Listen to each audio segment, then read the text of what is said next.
হযরত নুমান ইবনে বশীর রাদিয়াল্লাহু তাআলা আনহুর বর্ণনা, নবী পাক আলাইহিস সালাতু ওয়াস সালাম বলেন, শুনে রাখো, মানুষের শরীরে ছোট্ট একটা গোশতের টুকরা আছে, ছোট্ট একটা টুকরা আছে।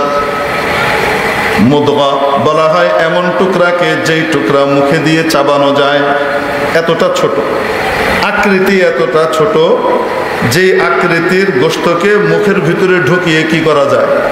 চাবানো। অনেক বড় টুকরা হলে কি চাবানো যায় নাকি? মুখে দেওয়া যায়। মাদগা ইয়ামদাগু মাদগান, এখান থেকে উদ্ভূত মুদগা। মানুষের শরীরে ছোট্ট একটা গোশতের টুকরা আছে। ইদা সালুহাত সালুহাল জাসাদু কুল্লুহু ওয়া ইদা ফাসাদাত ফাসাদাল জাসাদু কুল্লুহু। যদি ওই টুকরোটা ভালো হয়ে যায়, গোটা শরীর ভালো হয়ে যায়। এখন আর ডাকাতি করে না, চুরি করে না, এখন আর মিথ্যা কথা বলে না, কারো ক্ষতি করে না, কারো হক নষ্ট করে না। শরীরটা কেন? ওইটা ভালো হয়ে গেছে।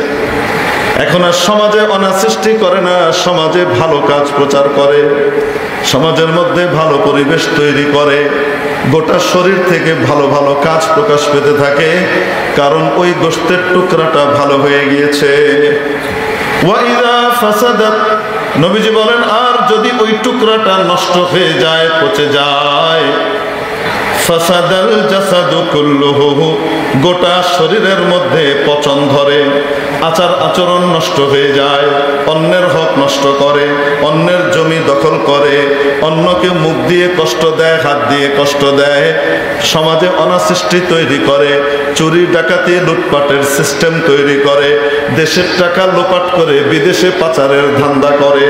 কেন হয়েছে সব সমস্যা? কারণ অন্তর, ওই যে গোশতের টুকরা, ওটা নষ্ট হয়ে গিয়েছে। নবীজি সাল্লাল্লাহু আলাইহি ওয়াসাল্লাম ইরশাদ করেন, আলা ওয়াহিয়াল কলব, ওই টুকরাটার নাম হলো কলব। ওই টুকরাটা হলো কলব, যেটাকে তোমরা হার্ট বলো, ওইটা হলো ওই টুকরা। ওইটা ভালো, শরীর ভালো, ওটা নষ্ট, পুরা শরীর নষ্ট হবে। অর্থাৎ শরীর থেকে ভালো কাজ প্রকাশ পাবে না, পচা কাজ আর মন্দ কাজ প্রকাশ পাবে।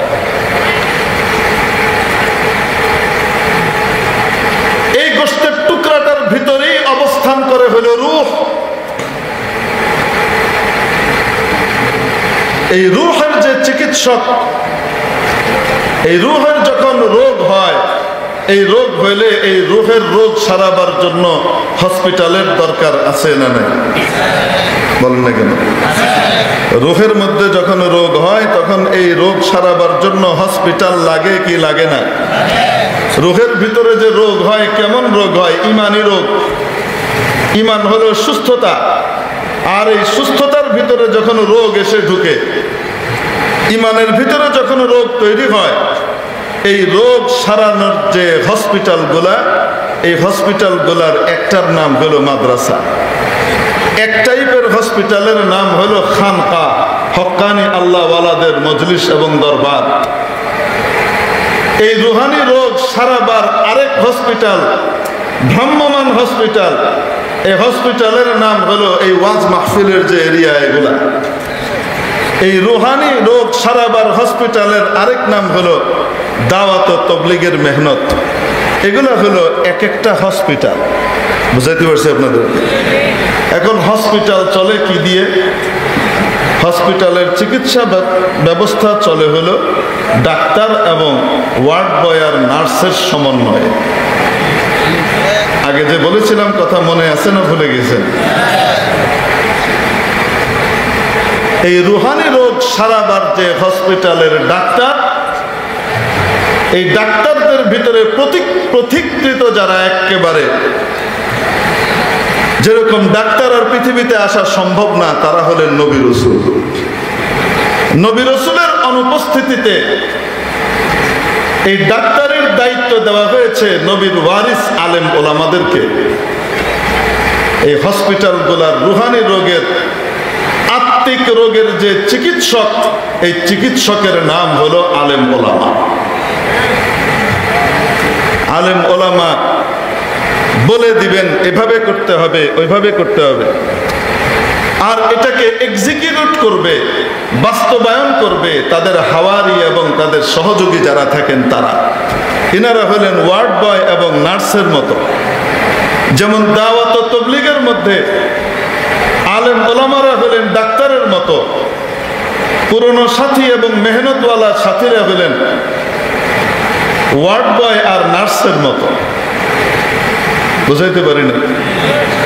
এখন মনে করেন কোন হসপিটালে যদি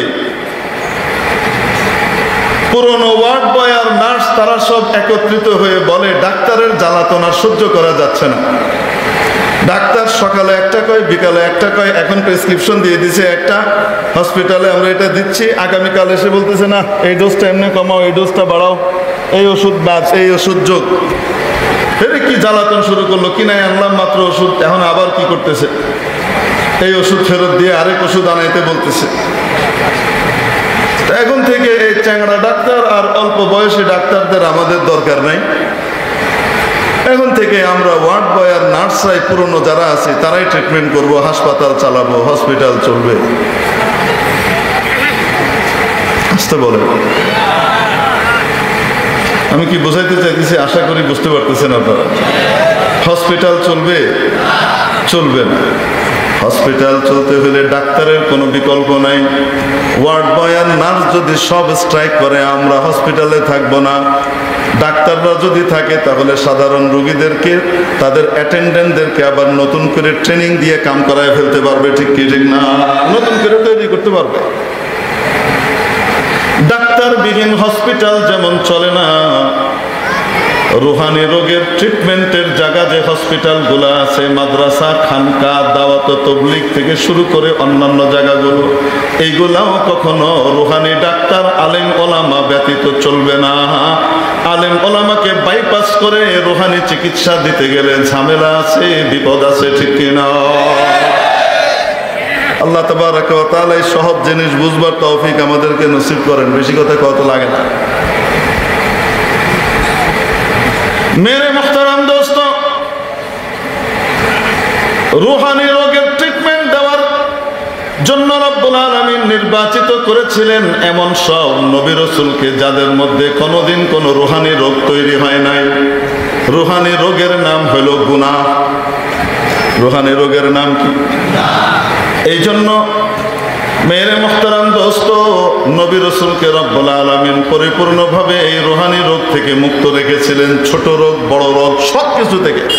নবী রাসূলের কোনোদিন কোনো গুনাহ হয় নাই, নবুয়তের আগেও হয় নাই, নবুয়ত পাওয়ার পরেও হয় নাই। হেফাজত করেছেন কে? গুনাহের অপর নাম হলো জুলম। গুনাহের অপর নাম কি? কোরআন হাদিসের পরিভাষার ভিতরে জুলুম বলতে গুনাহকে বোঝানো হয়। জুলুমের অনেক অর্থ, তার ভিতরে এক অর্থ কি? গুনাহ। ছোট হোক আর বড় হোক, গুনাহের আরেক নাম জুলুম। কারণ যে ব্যক্তি এই গুনাহ করে, গুনাহের কারণে সে নিজের উপরে সর্বপ্রথম জুলুম করে, অত্যাচার করে। মাওলার সাথে তার যে সম্পর্ক, সেই সম্পর্কের ঘাটতি দেখা দেয় গুনাহের কারণে। অত্যাচার কার উপরে করলো? এই জন্য গুনাহকে তাবির করা হয়, ব্যাখ্যা করা হয় কোরআন হাদিসের ভিতরে জুলুম দিয়ে। বুখারী শরীফের ভিতরে হযরত ইমাম বুখারী রাহমাতুল্লাহ আলাইহি একটা স্বতন্ত্র পরিচ্ছেদ রচনা করেছেন, বাবু যুলমিন দুনা যুলম। গুনাহের তারতম্য আর স্তর। মেরে মুহতারাম দোস্ত, নামাজের মধ্যে যখন আমরা শেষ বৈঠকের ভিতরে আত্তাহিয়াতু পড়ি, আত্তাহিয়াতুর পরে কি পড়ি? দুরূদ শরীফের পরে কি পড়ি? দোয়া মাসুরায় কি পড়ি? আল্লাহুম্মা ইন্নী যালামতু নাফসি যুলমান কাসীরা। আয় আল্লাহ, আমি আমার উপরে জুলুম করেছি, অত্যাচার করেছি, বড় ধরনের জুলুম, অনেক জুলুম করেছি মাওলা, অনেক জুলুম। ওয়ালা ইয়াগফিরুদ যুনুবা ইল্লা আনতা।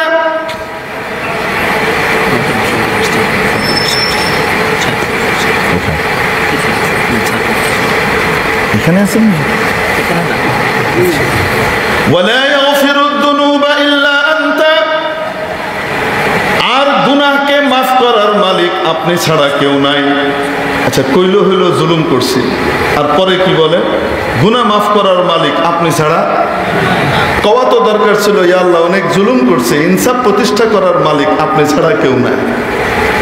কন্যা কেন ইনসাফ প্রতিষ্ঠা করে দেন, তা না কেউ বলতেছে গুনাহ মাফ করার মালিক আপনি ছাড়া কেউ নাই। বোঝা গেল আগে যে জুলুম বলা হয়েছে সেই জুলুম হলো গুনাহ। আয় আল্লাহ আমি অনেক গুনাহ করেছি, এই গুনাহগুলা মাফ করার মালিক একমাত্র কে? ইব্রাহিম আলাইহিস সালাতু ওয়াস সালামকে আল্লাহ পরীক্ষা নিলেন অনেকভাবে, অনেকগুলা পরীক্ষায় 100-তে 100 না, যদি 1000 মার্ক পাওয়া যেত তো সেটা দিয়ে দিয়েছেন আল্লাহ তাআলা। আল্লাহ বলেন ওয়াইদ বিতালা ইব্রাহিম রাব্বুহু বিকালিমাতিন ফাতাম্মাহুন। ইব্রাহিমকে পরীক্ষা নিলেন আল্লাহ তাআলা কিছু বিষয় দিয়ে, একদম 100-তে 100 পাইল। 100-তে 100 যে ছাত্র পায় তারা কেমন পছন্দ করে শিক্ষকরা, সে যা চায় তাই দিয়ে দেয়, ঠিক কিনা? এখন আল্লাহ তাবারাক ওয়া তাআলা আবার পুরস্কার দিচ্ছেন, ভালো ছাত্রকে পুরস্কার দেন, আল্লাহ তাআলা তার বান্দাকে পুরস্কার দেন। قال إني جاعلك للناس إماما। ও ইব্রাহিম, আমি তোমাকে গোটা মানব জাতির জন্য ইমাম বানাবো। মুফাসসিরিনে কিরাম লেখেন ইমাম মানে এখানে রাসূল এবং নবী। তোমাকে আমি সকলের নেতা বানাবো, ধর্মীয় দিক থেকে মুক্তাদা বানাবো, ইমাম বানাবো। হযরত ইব্রাহিম আলাইহিস সালাম দেখলেন আল্লাহ তাবারাক ওয়া তাআলা এখন শানে সাখার ভিতরে আছেন, দেওয়ার মুডে আছেন। চাইলো দরকার, সাথে সাথে চেয়ে ফেললেন আর বললেন ইয়া রাব্বাল আলামিন ওয়া মিন যুররিয়াতি, আয় রাব্বাল আলামিন আমার বংশধরদেরকে ওইটা দেন, শুধু আমার ইমাম বানাইবেন, নবুয়ত আর রিসালাত দিবেন, আমার বংশধরদেরকেও দিয়ে দেন, আমার বংশের ভিতরে দিয়ে দেন। আল্লাহ তাআলা বললেন হ্যাঁ দিব, তবে যে গুনাহ করবে সে পাবে না। তার মানে কোন নবী কখনো গুনাহগার, আল্লাহ তাআলা যে শব্দটা এখানে ব্যবহার করেছেন ক্বাল লা ইয়ানালু আহদি আয-যালিমিন, আমার এই দেওয়া নিয়ামত নবুয়তের যে চুক্তিখানা আছে এটা জালেমরা কখনো পাবে না, জালেমদেরকে দেওয়া হবে না। জালেম মানে কি? গুনাহগার, গুনাহগাররা কখনো পাবে না। তাহলে কোরআন বলে দিল নবীরা নিষ্পাপ, মাসুম। হযরত আদম আলাইহিস সালাম যখন দোয়া করেছিলেন রব্বানা যালামনা আনফুসানা ওয়া ইল্লাম তাগফির লানা ওয়া তারহামনা লানাকুনান্না মিনাল খাসিরিন, নিজের দৃষ্টিতে যেটাকে উনি গুনাহ মনে করতেছিলেন, যদিও গুনাহ না কিন্তু নিজেকে অপরাধী মনে করতেছিলেন, নিষ্পাপ হওয়া সত্ত্বেও এটা ভুল হয়েছে এবং সেই ভুল আল্লাহ ইচ্ছা করে করাইছেন। অন্য হাদিসে এটার ব্যাখ্যাও আছে, এটা না বলে তখন কি বলতেছেন, ইয়া আল্লাহ আমি জুলুম করছি আমার উপরে, আপনি ছাড়া আর কেউ গুনাহ মাফ করতে পারবে না। যদি আপনি গুনাহ মাফ না করেন তাহলে বোঝা গেল গুনাহের আরেকটা, গুনাহকে ব্যক্ত করা হয় কোন শব্দ দিয়ে? কোরআন হাদিসে জুলুম দিয়েও ব্যক্ত করা হয়। বুঝাতে পেরেছি মেরে মুহতারাম দোস্ত?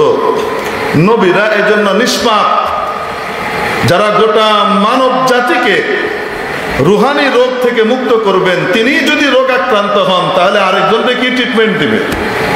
এক রোগী নাকি এক ডাক্তারের কাছে গেছে, যাওয়ার পরে ডাক্তারের কাছে গেছে কেন? তিনি একটা জিনিসকে দুইটা দেখেন, চোখের সমস্যা। একটা জিনিসকে কয়টা দেখেন? দুইটা দেখেন। এখন রুগী গেছে, রুগীর সাথে আরেকজন ঢুকছে ডাক্তারের কাছে। কয়জন গেছে মোট? ডাক্তার কইতেছে 6 জন আসছেন কেন? একজন একজন করে আসেন। মানে রুগী তো দেহে একটারে দুইটা, ডাক্তার দেহে একটারে কয়টা? 3টা। এরকম বেটানি ট্রিটমেন্ট করে কন্যা জ্ঞান। এই জন্য নবী রাসূলকে আল্লাহ পাঠিয়েছেন রুহানি রোগের চিকিৎসক হিসাবে।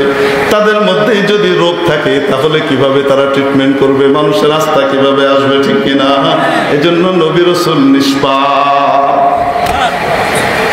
এই নিষ্পাপ নবী রাসূলের ওয়ারিস হিসেবে রব্বুল আলামিন কবুল করেছেন আলেম ওলামাকে। ইন্নাল উলামা ওয়ারাসাতুল আম্বিয়া ওয়া ইন্নাল আম্বিয়া লাম ইউওয়ারিসু দিনারাম ওয়ালা দিরহামা ইন্নামা ওয়ারাসুল ইলম। রব্বুল আলামিন আলেম ওলামাকে নবীদের ওয়ারিস হিসেবে তৈরি করেছেন।